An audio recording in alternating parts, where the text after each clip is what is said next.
Yung kwintas ko nawawala. Ha? Anong kwintas? Wala. Nung nalasing ka, tinanggal namin shoes mo, pati accessories.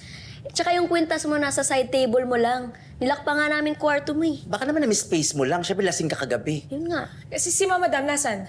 Wala, umalis. Baka yun ang kumuha, I'm sure. Teka, ang sabi nyo, kayo ang tumulong sa akin kagabi. Nilak niyo yung kwarto, so ibig sabihin, kayo ang nakakita ng kwintas ko. Teka, Bubbles, tama ba itong naririnig ko? Pinagbibintangan mo kami na kami ang kumuha ng kwintas mo? Magnanakaw kami? Alam mo, Ate Bubbles, okay lang naman sa amin na gumastos ka. Pera mo yan, deserve mo yan. Di ka nga namin pinakailaman, di ba? Kahit ang OA na ng luho mo. Hindi nga kami humingi sa'yo ng luho namin eh. Tsaka hindi mo ba iniisip yung sinabi mo sa akin na pag kumita ka, mag-aaral na ulit tayo? Ano? Sumbata na ba to? Investments nga yun, di ba? Para sa atin din naman yun. Investment para sa'yo. Para kay mamadam mo. At saka huwag mo nga palabasing palaging para sa ating future yan. Para sa ating tatlo dahil hindi. Para sa'yo lang yan.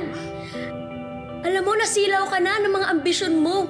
Nagpapabudol ka kay mamadam mo. Si Mama Dam na nga lang yung tumutulong sa akin para palaguin yung pera ko, di ba? At nagtitiwala ka talaga. Yung mamadam mo, isipin mo, bakit yung tatay niya nalugi? I'm sure, ninanakawan din niya yung tatay niya. Bakit namang alam niyo sa investments? Nakaranas na ba kayo mag-invest? Wow, ang yabang mo naman. Nakaranas ka na ba ng milyones? Hindi ba naman, di ba? O, edi ako na yung masama. Ako na yung masama. Kayo yung naghatid sa akin sa kwarto. Yung alahas ko, kayo ang may hawak. Ano? Ninanakawan niyo ba ako? Hindi mo alam, Ate Bubbles, ikaw yung nanakawan, hindi lang alahas. Alam ba, si Ma'am Madam, nakita ko yung amiga niya. Inabutan siya ng pera para sa komisyon mga pinabili mo. Okay, invest para sa'yo. So ngayon sinisiraan niyo si Ma'am Madam? Sinisiraan niyo kasi siguro naiingit kayo sa kanya, no? Sisiraan namin yung mamadam mo. Nakikita mo na ba yung sarili mo? Nakikita mo ba kung ano tingin mo sa amin? Kami to, Bubbles! Ang tingin mo sa amin magnanakaw at kakampihan mo pa yung mamadam mo kaysa sa amin?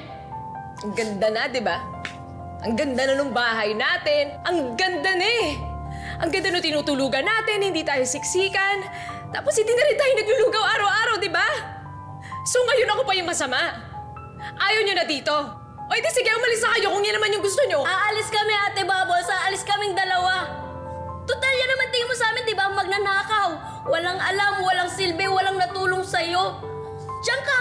Magstay ka dyan sa mga feeling mo, tinutulungan ka. Sana man lang naalala mo nung paano tayo kumayod sama-sama tayo. Paano tayo naghirap para mabuhay.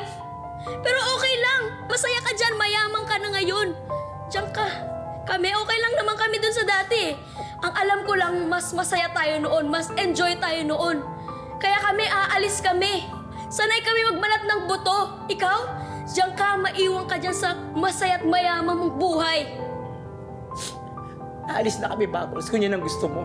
Hindi mo kami kailangan, di ba? Wala pala kaming kwenta dito. Wala kaming silbi. At magnanakaw kami, di ba? Sama kayo ng mamadam mo. Umalis kayo. Aalis kami at mag-isa ka dyan!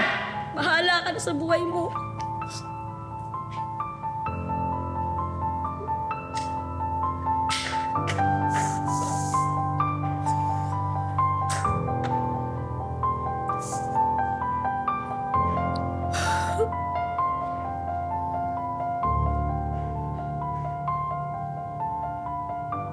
Hindi naman masakit.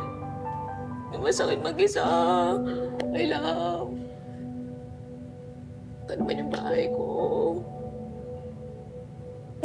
Dami naman akong pera.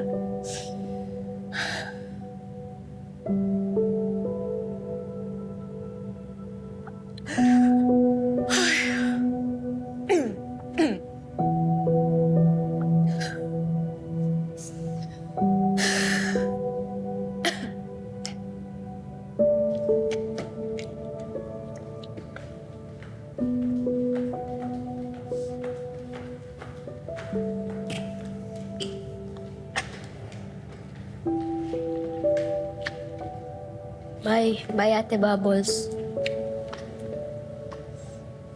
Wala talagang effort, tigilan ako. Asa ka pa. Binago na ng pera pati puso niya.